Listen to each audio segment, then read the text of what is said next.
Great to welcome in from the Bluffton Hilton Head Chamber of Commerce. Actually, I should say that the other way, the Hilton Head You can Bluffton say it Chamber of any way Commerce. you'd like, Bob Charlie Clark, Stevens. Vice President of all kinds of stuff. You've got a busy, summer, you should be able to just like back off, just kind of let it happen.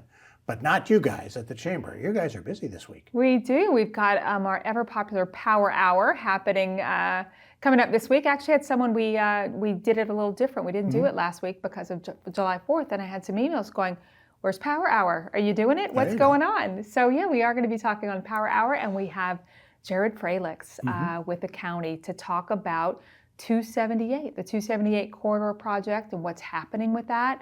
There's a lot of moving parts with that right now. There are grants and SIB money and this and that, and it's something that just is a really important thing to our entire region. Yeah. And Bluffton and Hilton Head especially. So he's going to give that 40,000-foot view, I think, of here's what's happening with the 278 corridor project. Here's what the grant means. Here's what the timeline is. Here are the different scenarios A, B, and C. And so I think you'll leave Power Hour really having a better understanding of where we sit right now with that important project. Because it's the county that's going to be in charge of it. So he's going to be right in the middle of it, and you'll hear from the point guy going forward.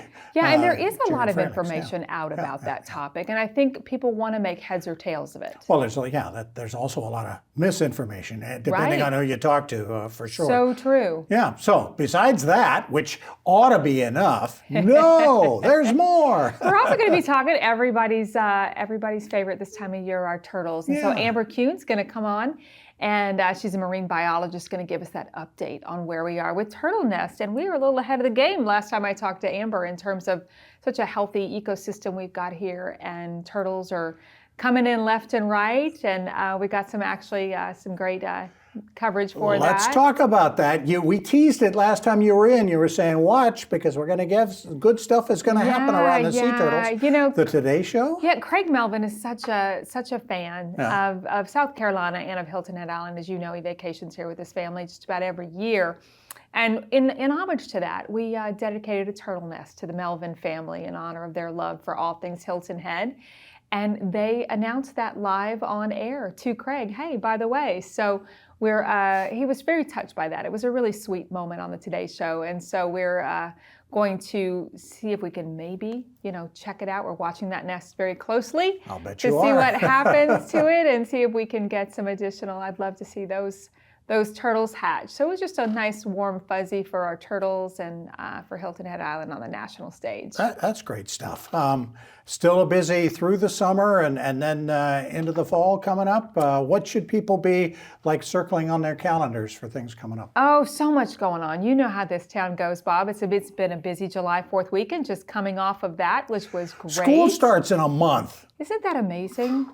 Isn't that amazing? I think it's August, no later, school in August South 6th, Carolina. it's like the Wednesday, middle of the week. Right. Month. It seems 4 like weeks. we were just out. So, kids are going to be going back to school, and we have a very active business education coalition that works to put businesses and schools together and do some pretty neat initiatives along those lines. So stay tuned for what's coming out of that. Yeah, if you're one of those businesses, contact the Chamber. You want to help, you want to get involved, contact the Chamber and get involved in that. That's an important part of our Lowcountry Jobs Now initiative with our internships that are possible. I think people need to think outside the box too when it comes to workforce and what that looks like. And so internships and even apprenticeships have been really, really popular.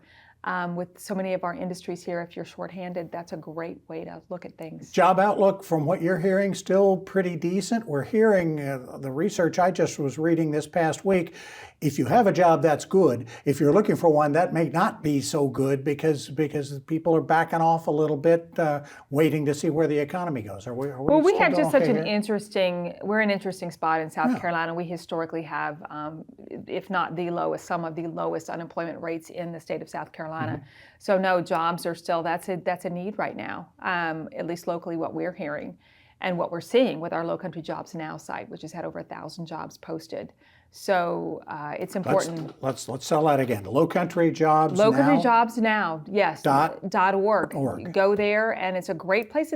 Indeed, and others today, there's just a lot of bots, a lot of things happening with some of those national sites. So this is local jobs, local applicants, and it's really, really taken off. And if you want to get involved in Power Hour, tune in. You can go to our website, hiltonheadblufftonchamber.org, and find out where to sign up. You just click a link. You can do it in your pajamas with your coffee at 9:15 on the first Wednesday of every month. Thank you so much. Great to be here. We thank you for watching. We hope we maybe taught you a little something over the last 30 minutes, and we thank you again for watching.